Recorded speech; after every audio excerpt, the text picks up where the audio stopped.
So hey guys, welcome back to the channel. তো চুল দেখে তো লাগছে থাকের কথা, বাট সেটা বাদ দাও, যাচ্ছি গাড়ি। কিন্তু কথা হচ্ছে লাস্ট উইক যখন গেছিলাম, ওরা বলেছিল খাওয়ার মাছ পাওয়া একটু ডিফিকাল্ট। তো এখন যাই কি হয়। তো চলো যাওয়া যাক, হালকা ঠান্ডা লাগছে, চল। তো প্রথমে গিয়ে দেখি যে মাছ খুব ভালো ভালো, ম্যাক্সিমাম জায়গায় গোল্ড ফিশ ভর্তি আর শর্ট বডি হন। আর তারপর একটু খাবারের মাছের দোকানে, যেখানে গাপ্পি পাওয়া যায় কেঁচোর দোকানের পাশে, ওখানে দাম শুনে তো মাথায় হাত, বহুত দাম। তো কিছুই না, এমনি দেশি মাছ নিয়ে বাড়ি চলে আসি। তো ফাইনালি বাড়িতে এসে গেছি। অনেস্টলি সেরকম কিছু পাওয়া যাচ্ছে না, পুরো হাট বলতে গেলে ফাঁকা। আর খাওয়ানোর মাছের যা দাম, মাছকে ড্রাই ফ্রুট খাওয়ানো বেশি লাভের। তো এই কিছু পুটি,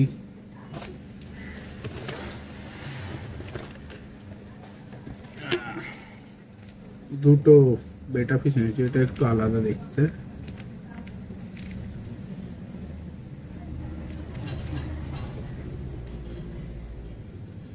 আর এটা তো অল হোয়াইট, তাই জন্য।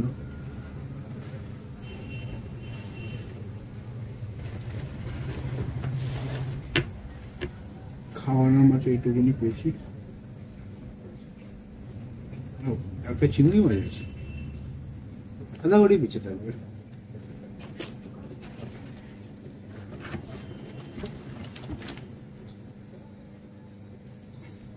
আর এই দুটো নেটিভ মাছ।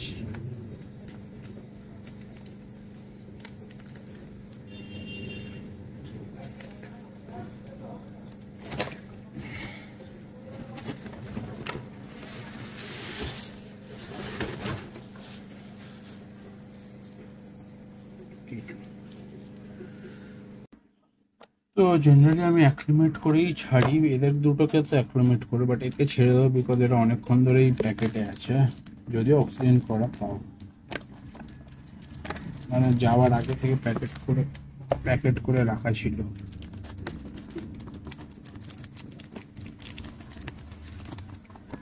তো দেখতে পাচ্ছি আজকে ম্যাক্সিমাম মাছ নর্মাল মাছ, কিছু আহামরি কিছু না, বিকজ শীতকাল আর মাছের এক্সট্রাঅর্ডিনারিদের থেকে তো পাড়ায় দাম, মানে লোকালিটিতে দাম।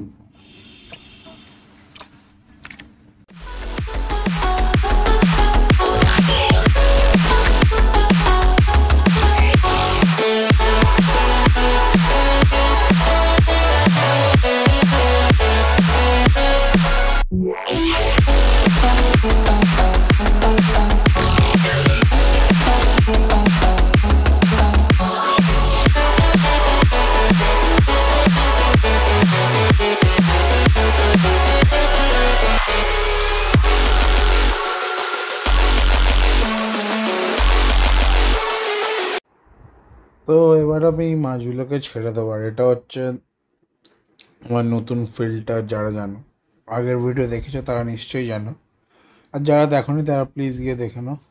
এই ফিল্টারটা লাগানোর পরে দুটো জিনিস তো খুব ভালো হয়েছে। একটা তো এরিয়েশন খুব ভালো হচ্ছে, আর যে ওয়ার্ম ওয়াটার যেটা অ্যাকোরিয়ামের হিটারের জন্য এটা হচ্ছে, সেটা একদম যেহেতু ফিল্টারের ইনটেকের পাশে, তো ভালো করে স্প্রেডও হয়ে যাচ্ছে, তো অনেক বেটার থাকছে। যেহেতু আর প্লাস এটা তো কালো, জানোই কালো রং হিট অ্যাবজর্ব করে বেশি।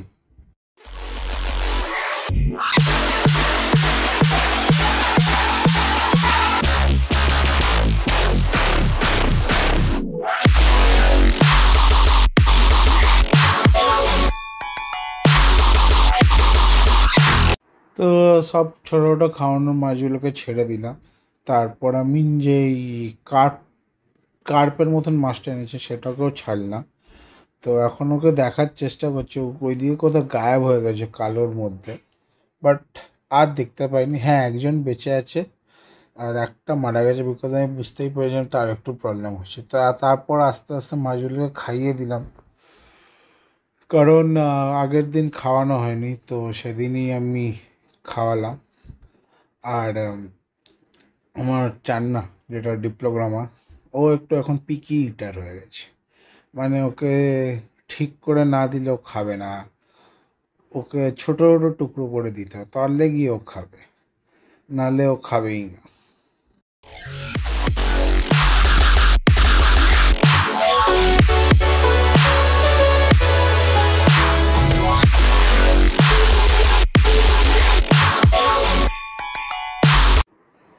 তো আস্তে আস্তে আমি সবাইকে খাইয়ে দিই, আমার রেডটেল ক্যাটফিশগুলোকে, অ্যালবিনো সেনেগালটাকে, তারপরে এই চান্নাকে, মানে বুলজাই, এই সরি, এটা তো চান্না ডিপ্লোগ্রামেকে।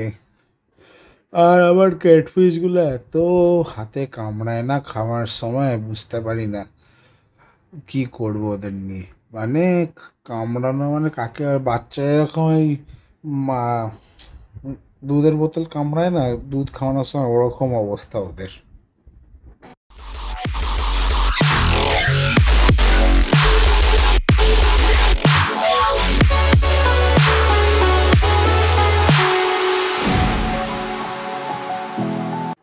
তো তারপর আমি আমার অ্যারোওয়ানারকেও খাওয়ালাম। আর এও হচ্ছে এখন একটু মুডি, ডাইরেক্টে একদম ছোট সাইজের না দিলে খাবে না, আর বড় সাইজের দিলেও একবারই খাবে। আর এও না যে খেয়ে ও পরের খাবারটা তখনই খাবে, পরের খাবারটা দিতে গেলে ওকে আরও 4-5 মিনিট পরে দিতে হয়।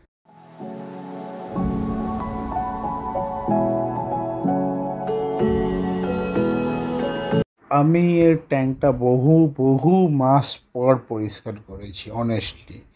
আগে খালি জল বার করে ফেলে দিতাম, এখন পুরো বালি ফালি সব পরিষ্কার করেছি। আর ট্যাঙ্কটা পুরো সবুজ হয়ে গেছিলো, এখন আসল রঙে ফেরত এসছে ট্যাঙ্কটা। তো আমি তারপরের দিন আমার অ্যারোয়ানাকে আবার লাইভ ফিডিং দিলে আর অত প্রবলেম করে না, সঙ্গে সঙ্গে খেয়ে নেয়। কিন্তু যেই লাইভ ফিডিং থেকে ওকে মানে হ্যান্ড ফিড করানোর চেষ্টা করি বা মাছ কেটে দিই, ও একটু করে মুড সুইং হয় মনে হয় ওর।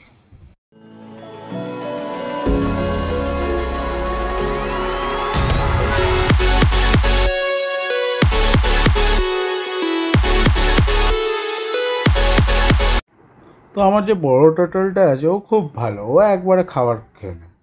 কিন্তু যে ছোটো টোটালটা আছে, মানে যেটা অ্যাকচুয়ালি আই গেস মেল, তার বেশি মুড সুইং হয়।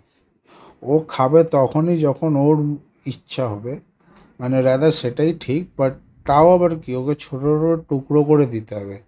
ওর মুড হলেও বড় মাছ ধরে খাবে, নাহলে ওকে কেটে কেটে টুকরো করে দিতে হবে, তারপর খাবে। যেমন এখানেও খাচ্ছে না, বিকজ ও সেদিন অনেকগুলো দানা খেয়েছিল, বাট তার আগের দিন ওকে যখন দিলাম তখন ওকে কেটে কেটে দিতে হয়েছে।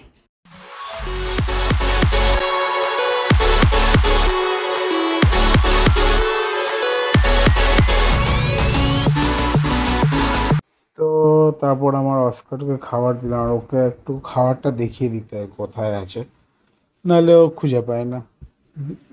খুঁজে পায় না ইন দ্য সেন্স ও ছেড়ে দেয়, তো পাত্তা দেয় না। তো আমি দুটো লাইভ মাছও দিয়েছিলাম ওকে খেতে, আমার এটা গাছুয়া, বাট ও কোনো পাত্তাই দেয়নি। তো মাছগুলো আজকের ডেটেও ওর অ্যাকোয়ারিয়ামে ঘুরে বেড়াচ্ছে।